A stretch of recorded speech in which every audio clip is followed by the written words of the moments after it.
It's one of the biggest military shows of its kind in the world. Army 2021 is where Russia opens the show window to its military-industrial complex. Russia is one of India's largest weapon suppliers, with deals worth $15 billion being negotiated or under execution at this time. It will deliver the first of 5 systems of the S-400 long-range anti-aircraft missiles for the Air Force later this year, and an Akula-class nuclear-powered attack submarine and Krivak-class frigates for the Navy by 2026. In the pipeline are deals for assault rifles, light helicopters and tanks. Hello and welcome to this special edition of Battle Cry from the Army 2021 Defense Exhibition in Moscow. Today we're going to take you through the latest Russian hardware that the Indian Armed Forces are going in for, from the AK-203 assault rifle to the Sprut light tank and the Kamov 226 light helicopter. China's aggression in Ladakh last year has added a new impetus to the Indian Army's requirements for modern military hardware. The Army needs new hardware specifically for those fighting at high altitude. The Indian Army, in its quest for a new assault rifle, has zeroed in on the Russian AK-203. The AK-203 is a modern version of the iconic Russian rifle designed after the Second World War. We went downrange with the AK-203. Heavily modernized version of the AKM. You have a lot of polymer furniture, the handguards and the grip. It's got a fixed and folding and adjustable stop and a dust cover here that flips up. Now, as you know, the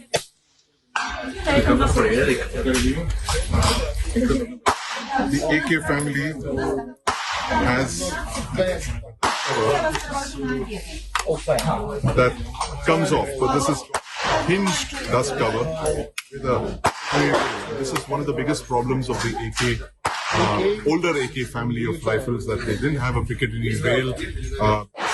Has a cover with an integrated Picatinny rail, and it fits in here. The Kalashnikov company calls the AK-203 the ideal weapon for Indian conditions because it has been field tested in -50 degrees in fine sand and tropical conditions.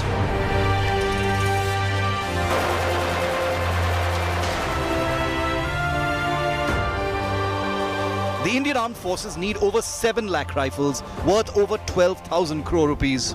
These weapons will be built at the Ordnance Factory in Amethi, Uttar Pradesh by a joint venture, Indo-Russian Rifles. Price negotiations on the contract are still underway.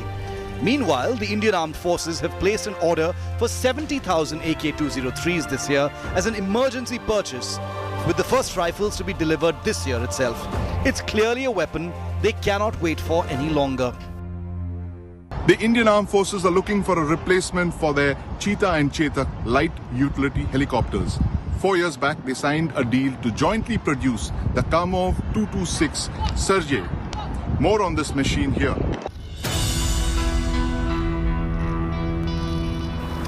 Prime Minister Narendra Modi and Russian President Vladimir Putin signed a 2015 agreement to jointly produce the Kamov 226. Both nations are currently negotiating a deal over the indigenous component of 200 helicopters to be built in India. India wants Russia to increase the indigenous content in the helicopters and also transfer critical technologies. Meanwhile, Russian Helicopters has fielded an improved variant of the Kamov 226. The Kamov 226 Climber is a lighter, stronger and modernized version of the original light multi-mission helicopter and based on India's new requirements for this. Конкретный данный вертолет создавался под требования тендера Министерства обороны Индии. The things that we can say is yes, the negotiations are underway. We cannot comment on the status of the negotiations, unfortunately, but we need to say that when designing this helicopter, the specifications from the Indian Ministry of Defense were taken into account. The gun of 226T that you see here could be the biggest example of joint technical collaboration between India and Russia since the BrahMos supersonic cruise missile. But both countries have to first iron out their differences over the deal.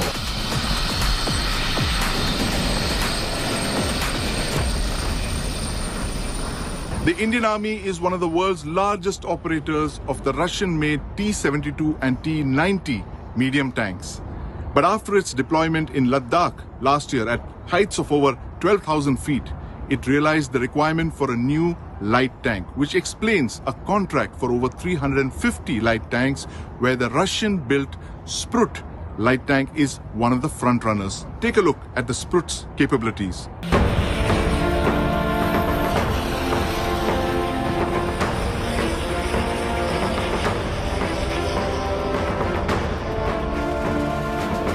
It floats like a butterfly and stings like a bee.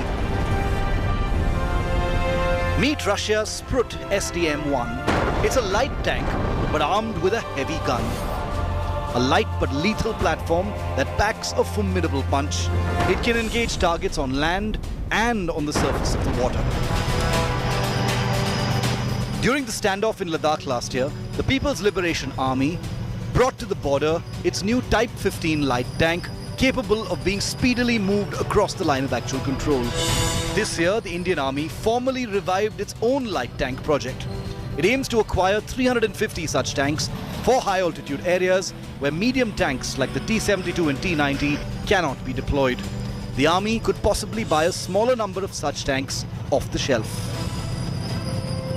What really tilts the scales in the favor of the Sprut tank is this, the 2875 125mm main gun. This is the same gun that the Army has on the T-72 and the T-90 tanks. This, from the Army's point of view, is great for standardization. The other aspect of this tank is that it shares a fire control system as the other T-Series tanks and turret components. But the gun is the clincher. A gun of this size, a 125mm gun on a chassis that is 20 tons, just a little heavier than a BMP-2, is from the Army's point of view exactly what it needs to fight at high altitude.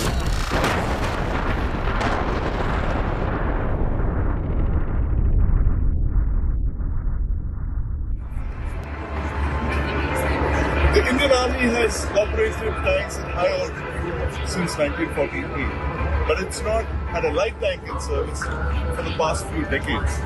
Now that changed when the PLA deployed its own tanks in Ladakh last year. The Army has accelerated its requirement for light tanks. It wants over 350 light tanks like this one, the Russian-built Sprut STMI light amphibious tank. This is Sandeep Punithan at the Army 2021 for India Today. Hello and welcome to this special show on the Taliban fighting strong. We will tell you everything we can about the Taliban military power. The Taliban's force for attack Kabul now is the Bazar 313 Battalion. There is a full report about that. When you think of the Taliban, you think of that stereotypical terrorist image in their traditional garb wielding a Kalashnikov rifle. An image visible very clearly when they posed inside Kabul's presidential palace. But the Taliban's muscle has another side to it. What you're looking at is the Bazar 313 Battalion, a special commando-style unit that is securing the Taliban's hold over Kabul and other parts of Afghanistan. As the Taliban took over the presidential palace, the Bazar 313 fanned out across Kabul, keeping a hawk's eye on any reprisals. And in case you hadn't noticed, the Bazar 313 looks like any modern special forces unit.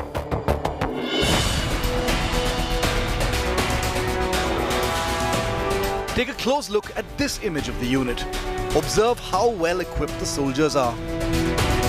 Apart from that big Taliban flag they're wielding, the Badri 313 soldiers wield modern assault rifles, modern firearms, updated combat clothing including protective vests and pads, and even night vision optical devices attached to their combat helmets.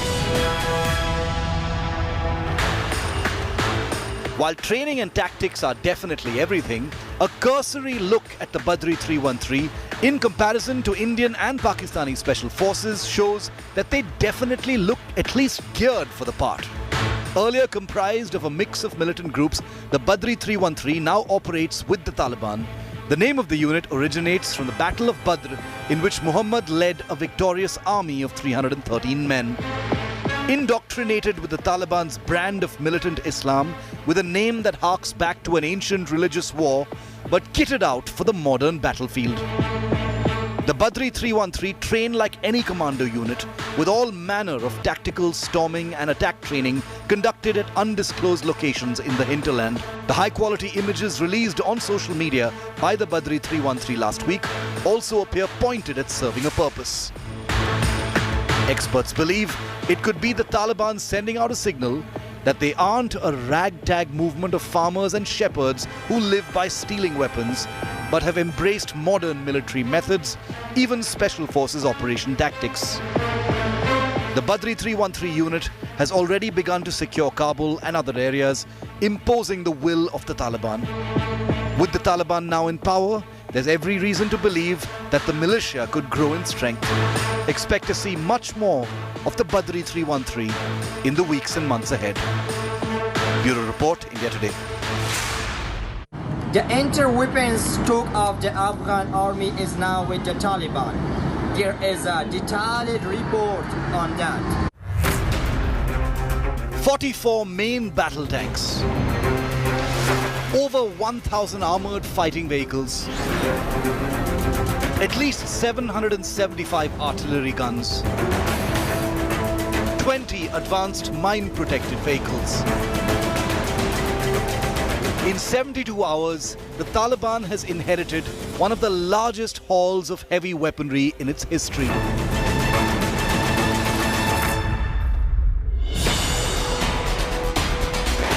Gone are the days when the Taliban had to make do with a handful of rifles left behind by retreating forces. Now they've hit the mother lode, with caches of thousands upon thousands of firearms falling into their hands. A dream come true for the terrorist-style movement, the Taliban has had to exert little or no pressure to capture these enormous weapon stocks. But as we've reported here on India Today, hitting the firearms jackpot is only one side of the story. The true meat of this jackpot is the heavy weaponry that has fallen into Taliban hands.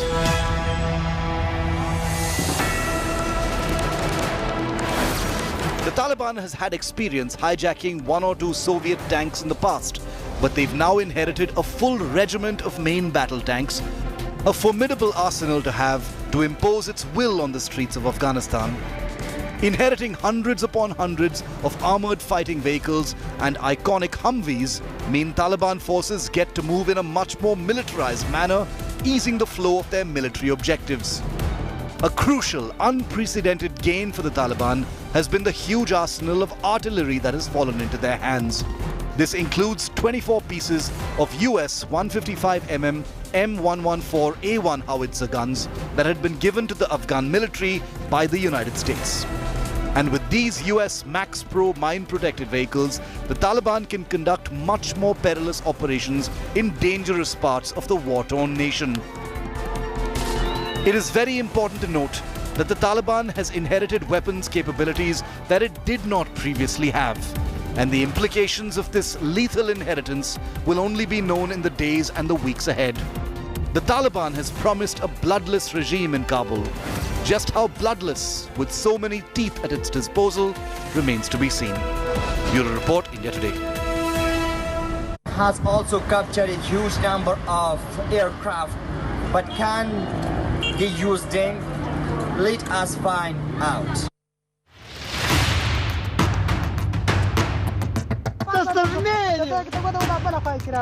Taliban terrorists posing with their newfound spoils. With the United States upping and leaving so abruptly, and the Afghanistan military simply disintegrating, the Taliban has become the biggest inheritor of modern weapons. And in a matter of hours, they've also become the world's biggest unrecognized air force.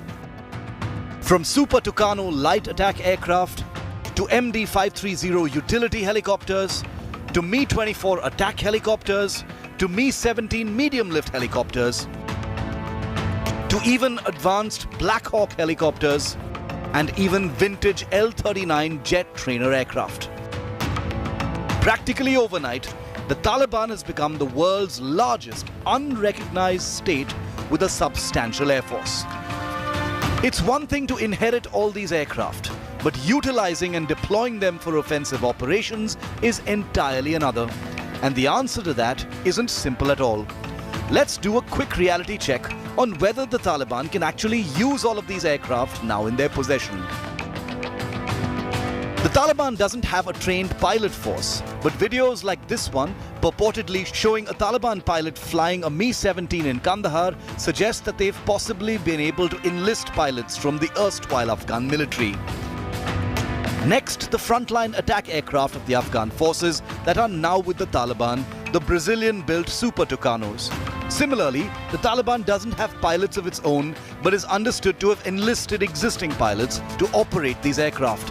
And remember, these aircraft can fly bombing missions with precision-guided munitions, as you can see in this image to the right.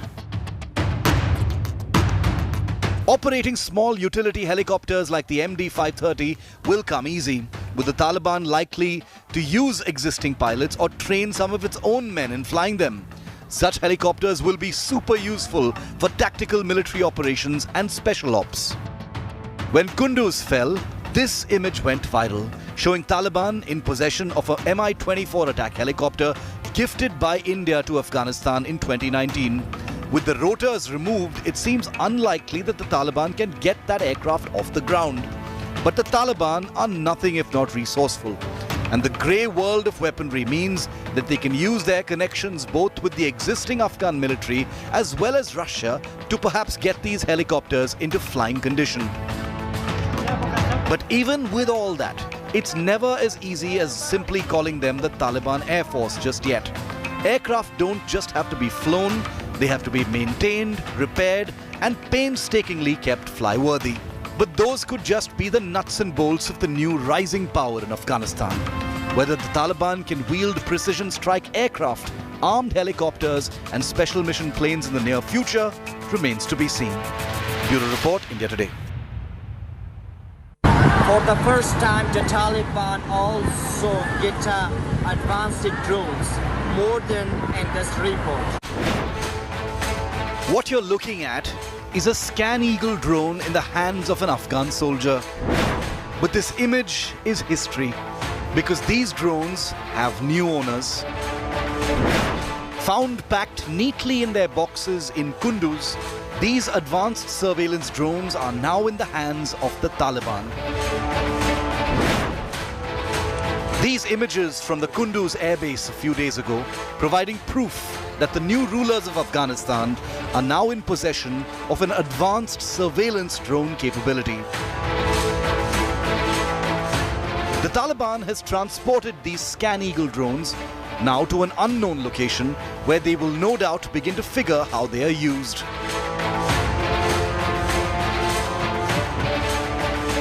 Let's first tell you a little bit about the Scan Eagle. The US-supplied drone is used for real-time surveillance and reconnaissance, capable of operating for long hours, even 24 hours or more, beaming back real-time imagery in day or night conditions in high definition with infrared video as well. Such drones, if integrated properly into the unfolding military machine, will provide the Taliban with an unprecedented capability, one that allows the Taliban to keep constant visual tabs on troubled parts of Afghanistan, monitor movements of enemy factions and alliances, and keep a watch on the border areas. Something the Taliban has so far only managed to do with human assets or very basic drones like this Taliban hexacopter reportedly shot down in Afghanistan's Khost province recently. A Apart from the capability, these drones falling into Taliban hands is a serious blow to the United States, which protects such technology with great care. The Scan Eagle may not be the most advanced of drones, but its availability now to the Taliban's friends, theoretically, including China, will be a source of deep discomfort for Washington. The Scan Eagles in Taliban hands also becomes representative of the billions of dollars of US public money meant for the protection of Afghanistan, now falling into the hands of Islamic extremists and terrorists. Bureau Report, India Today.